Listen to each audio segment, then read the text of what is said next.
Students, बात करते हैं वेक्टर्स और क्रॉस प्रोडक्ट्स की। जैसे कि आप जानते हैं कि हम मल्टीप्लिकेशन ऑफ वेक्टर्स जो हैं वो दो मेथड से करते हैं, जिसमें से एक हमारे पास डॉट प्रोडक्ट मेथड है और एक हमारे पास क्रॉस प्रोडक्ट है। ठीक है, जिसे हम वेक्टर प्रोडक्ट भी कहते हैं। अब वेक्टर प्रोडक्ट यानी कि अगर हमने दो वेक्टर्स का आपस में प्रोडक्ट लेना होगा, यानी कि ए वेक्टर है अगर मेरे पास, और उसका मैंने जब क्रॉस प्रोडक्ट लेना है तो हम स्टूडेंट्स के लिए मल्टीप्लिकेशन का साइन डालते हैं और डॉट के लिए हम डॉट का साइन डालते हैं। ठीक है, ए क्रॉस बी का जो अगर मैंने इन दोनों वेक्टर्स का क्रॉस प्रोडक्ट लेना है तो उसका जो फॉर्मूला हमने पढ़ा है वो हमारे पास क्या है, ए वेक्टर का मैग्नीट्यूड इंटू बी वेक्टर का मैग्नीट्यूड और into sine of theta into N hat. ये स्टूडेंट्स हमारे पास इसका फॉर्मूला बनता है, जो कि हमारे पास क्रॉस प्रोडक्ट का रिलेशन मतलब कि क्रॉस प्रोडक्ट में कहलाता है। ठीक, अब इसके लिए हम देखते हैं कि हमारे पास विजुअली जो है ये चीज़ें किस तरह से हो रही हैं। अगर मैं फॉर एग्जांपल यहाँ इसकी डायग्राम ड्रॉ करती हूँ, यानी कि वेक्टर्स को बनाने की कोशिश करती हूँ स्टूडेंट्स, तो मेरे पास ये फॉर एग्जांपल एक वेक्टर ए है, ये मेरे पास ए वेक्टर हो गया स्टूडेंट्स, और ये मेरे पास एक वेक्टर है जो कि बी वेक्टर जिसको मैंने बी वेक्टर कहा है। ठीक, अब ए और बी वेक्टर के दरमियान जो स्टूडेंट्स एंगल लाई कर रहा है उसको हमने थीटा से रिप्रेजेंट किया है। अब हमने ये देखना है कि ये जो फॉर्मूला जो कि हमने क्रॉस प्रोडक्ट का पढ़ा है, इसमें ये जो टर्म आ रही है हमारे पास साइन थीटा की, ये बेसिकली क्या रिप्रेजेंट कर रही है। इसके लिए इसको समझने के लिए अगर मैं थोड़ी सी मतलब रिवाइज करें हम लोग डॉट प्रोडक्ट का, तो हम डॉट प्रोडक्ट के केस में क्या पढ़ा था कि ए डॉट बी जो होता है स्टूडेंट्स, वो भी हमारे पास magnitude of A into magnitude of B into cos of theta होता है, और उसके साथ कोई डायरेक्शन नहीं आती, और एन हेड जो है वो बेसिकली डायरेक्शन को शो कर रहा है। अगर हम देखें तो इसमें जो हमने पढ़ा था स्टूडेंट्स के हमारे पास बी कॉज ऑफ थीटा की जो टर्म है, या फिर आप इसको ए कॉज ऑफ थीटा की टर्म भी कह सकते हैं,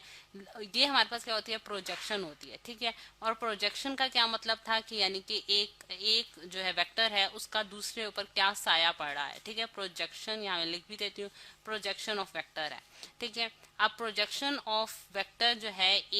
ए का प्रोजेक्शन बी पे जो पड़ता है वो हमारे पास क्या कहलाता है, बी कॉज ऑफ थीटा। यानी कि हमने देखा था कि ए वेक्टर कितना, अगर मैं इसको डिफरेंट कलर से शो करके दिखाऊं आपको स्टूडेंट्स, यानी कि जो बी कॉज ऑफ थीटा का मतलब क्या है हमारे पास कि ए वेक्टर का प्रोजेक्शन बी वेक्टर पे कितना पड़ रहा है, यानी कि वो कितना बी वेक्टर के अलोंग मूव कर रहा है, या जिससे हमने कंपोनेंट यानी कि ए कॉज ऑफ थीटा कहा था। यानी कि एक कॉज ऑफ थीटा की हमारे पास वो टर्म बनती है स्टूडेंट्स कि हमारे पास जो कि बी वेक्टर के अलोंग है। इसी तरह आप इसका वाइस वर्सा भी बोल सकते हैं, यानी कि अगर आप कहें कि बी वेक्टर के अलोंग मतलब कि बी वेक्टर का कंपोनेंट जो कि ए वेक्टर के अलोंग है, वो हमारे पास क्या होगा, ए कॉज ऑफ थीटा होगा। ठीक है, और ये हमने पढ़ा था कि ए डॉट बी जो है वो हमारे पास बी डॉट ए के बराबर आता है इस वजह से। ठीक है, लेकिन हमारे पास ये जो स्टूडेंट्स क्रॉस प्रोडक्ट है उसमें हमारे पास जो टर्म आ जाती है बी साइन ऑफ थीटा की, ये हमारे पास कुछ डिफरेंट मीनिंग रखती है, या फिर आप ये भी कह सकते हैं कि अगर मैं इसका जो है वो ये देखूं कि मेरे पास सॉरी इसमें अगर हम देखें ए साइन ऑफ थीटा की जो टर्म आ जाती है हमारे पास, वो हमारे पास क्या टर्म, उसका क्या मीनिंग आ जाता है। ठीक है, अगर हम देखें स्टूडेंट्स, यानी कि अगर मैं ए क्रॉस बी देखती हूँ स्टूडेंट्स, तो ए क्रॉस बी में मेरे पास ए कॉज ऑफ थीटा वो कंपोनेंट था ए वेक्टर का जो कि बी वेक्टर के अलोंग है, और इसका एक जो दूसरा सेकंड कंपोनेंट है जो कि रेक्टेंगुलर कंपोनेंट्स, जो कि हम जानते हैं कि कौन से कंपोनेंट्स होते हैं जो एक दूसरे पे 90 डिग्री का एंगल बनाते हैं, ये ए साइन ऑफ थीटा की हमारे पास टर्म आ गई, यानी कि ए साइन ऑफ थीटा। ठीक है, इसके साथ मैग्नीट्यूड डाल देती हूँ कि ये मैग्नीट्यूड्स हैं। ठीक है, और उसके लिए मैंने दोनों साइडों पे क्या डाल दिया, बार डाल दिया। ठीक है, अब यहाँ ए साइन ऑफ थीटा जो टर्म है वो स्टूडेंट्स हमारे पास वो टर्म है जो कि बी वेक्टर के ऊपर क्या कौन सा एंगल बना रहे हैं, 90 डिग्री का एंगल बना रही है। यानी कि जब हम एक वेक्टर के देखते हैं कि हमारे पास उसका कौन सा पार्ट, ठीक है, एक वेक्टर का कौन सा पार्ट जो कि दूसरे वेक्टर पे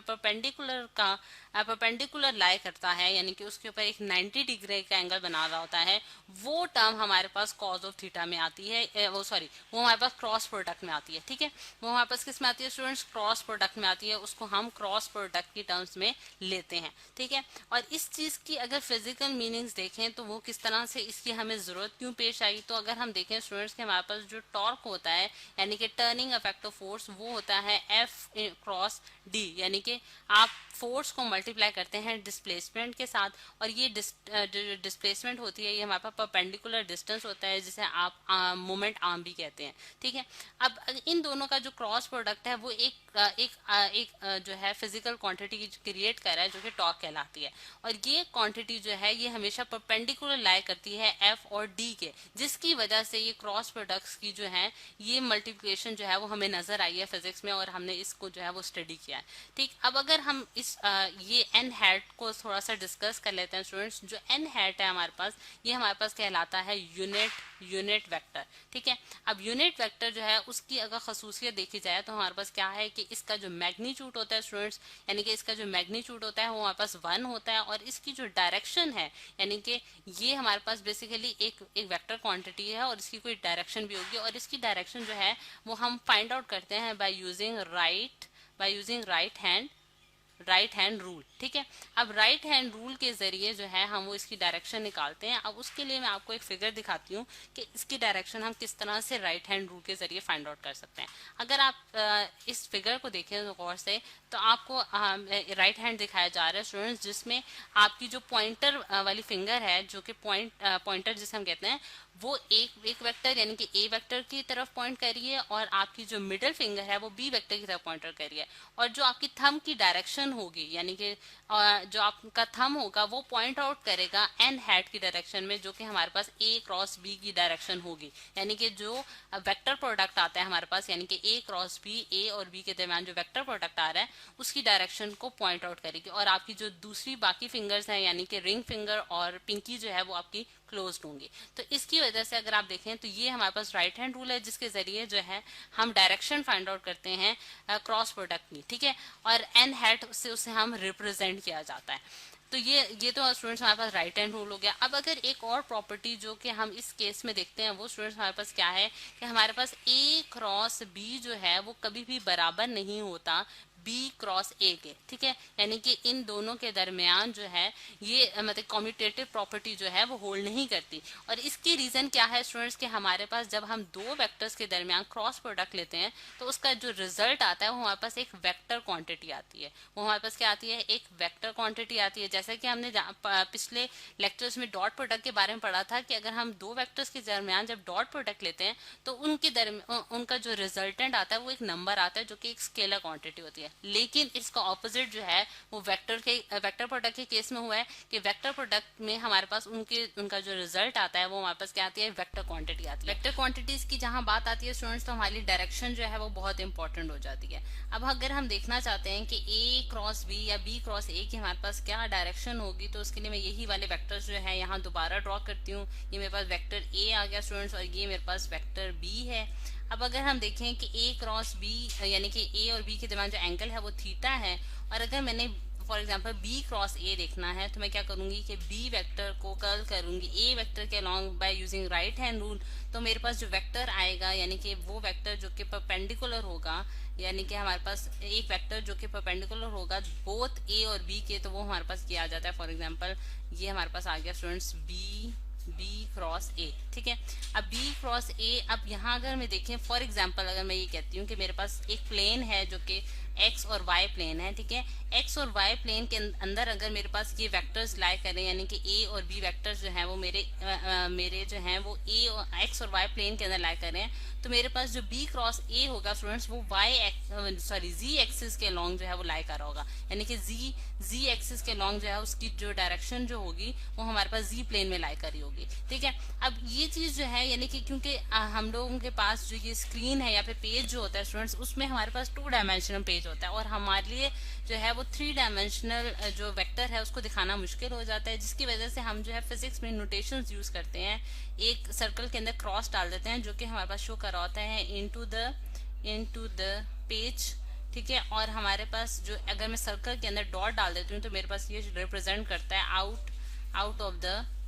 द पेज। अच्छा, आउट ऑफ द पेज या फिर इन टू द पेज की जो ये नोटेशन है, ये स्टूडेंट्स हमारे जस्ट सिंप्लीफिकेशन या फिर सिंबल्स के लिए हम यूज करते हैं। अब यहाँ अगर मैंने अब इसके ऑपोजिट अगर मैं देखूं स्टूडेंट्स, यानी कि बी क्रॉस ए देखूं, तो वो मेरे पास कौन सा वेक्टर आएगा, मेरे पास ये वाला वेक्टर आएगा जो कि मेरे पास क्या शो कर रहा होगा, ए क्रॉस बी। ठीक है, ये मेरे पास ए क्रॉस बी शो कर रहा होगा। अब यहाँ अगर हम देखें कि हमारे पास जो बी क्रॉस ए है स्टूडेंट्स, ये मेरे पास क्या शो कर रहा है कि ये मेरे पास जो है इसकी डायरेक्शन जो है वो मेरे pass out of the page निकल रही है by using right hand rule, और इसकी जो डायरेक्शन है वो मेरे पास इन टू द पेज निकल रही है, यानी कि ये पेज के अंदर जा रहा है, और इसकी जो है हम इस तरह क्रॉस के सर्कल के अंदर जो है वो क्रॉस डाल के डिनोट करेंगे। अब यहाँ अगर हम देखें स्टूडेंट्स के हमारे पास जो है वो ए क्रॉस बी जो है, यानी कि यहाँ अगर मैं लिखूं ए क्रॉस बी जो है वो मेरे पास उसकी जो डायरेक्शन है वो बिल्कुल ऑपोजिट है बी क्रॉस ए के, जिसकी वजह से मैं यहाँ एक नेगेटिव साइन डालती हूँ और यहाँ मैं लिखती हूँ बी क्रॉस ए, जिससे मुझे ये पता चलता है कि इनकी जो डायरेक्शंस, यानी कि नेगेटिव साइन क्या शो कर रहा है कि इनकी डायरेक्शन जो है वो टोटली ऑपोजिट है। ठीक, और ये हमारे पास जो है ये हमें शो करता है कि हमारे पास जो कम्यूटेटिव प्रॉपर्टी है, जो कि हमने देखा था कि हमारे पास डॉट प्रोडक्ट में एग्जिस्ट कर रही थी, यानी कि ए डॉट बी जो है वहाँ पर बी डॉट ए के बराबर आता था, लेकिन क्रॉस प्रोडक्ट में ये प्रॉपर्टी हमारे पास होल्ड नहीं करती, और ये जो है ये यानी कि ए क्रॉस बी जो है वो not equal to B cross A होता है, बल्कि उसमें नेगेटिव साइन आ जाता है, जिससे जो कि डायरेक्शन की ऑपोजिट की वजह से हमारे पास यहाँ आ रहा होता है। तो ये है स्टूडेंट्स हमारे पास एक कंप्लीट डिस्कशन ऑफ वेक्टर और क्रॉस प्रोडक्ट।